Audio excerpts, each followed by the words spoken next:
20% வாக்கு வேணும் அப்படின்னா வெறும் 4.5 கோடி ஓட்டு பதிவானா 1 கோடி ஓட்டு வேணும் நமக்கு. அப்பதான் நீங்க டெபாசிட் 234 வாங்க முடியும். அது எப்படி சாத்தியங்க? Rural urban constituency very ஹியூஜ்ங்க.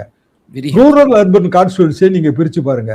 அர்பன்ல விஜய்க்கு ஆதரவு இருக்குங்க. பெண்கள்லாம் அப்படியே விஜய் தான் அப்படின்றாங்க. ரைட்டு, 1 கோடி வாக்காளர்கள்னு நேற்று சொல்லிட்டாரு இவரு நம்ம தலைமை தேர்தல் கமிஷனர்.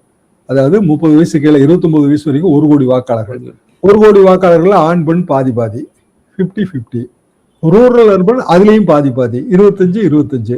அப்ப அர்பன்ல இருக்கிற பெண் வாக்காளர்களோட எண்ணிக்கையே 25 லட்சம் தான்.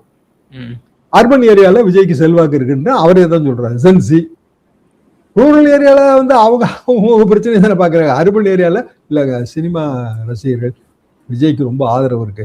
ரைட்டு, எவ்வளவு பேரு? 25 லட்சம். 25 லட்சமே விஜய்க்கு ஆதரவு. அதுல இந்த பாவம், இந்த தனுஷ், இந்த அஜித் பாவம், அவங்களுக்கு எல்லாம் ஆதரவே கிடையாதா? அப்படின்னா அதுல நீங்க ஒரு 5 லட்சத்தை கழிங்க.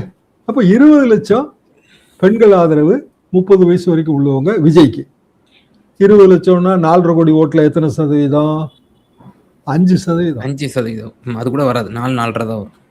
5 எடுங்க, இன்னொரு 5 அவர் எல்லாத்துல இருந்து வாங்குறத எடுங்க 10, இன்னொரு 5 வாங்குறதா எடுங்க 15, இன்னொரு 5 வாங்குறதா எடுங்க 20. அப்பவும் நீங்க டெபாசிட் வாங்க முடியாது. அதான் நான் சொல்றேன்.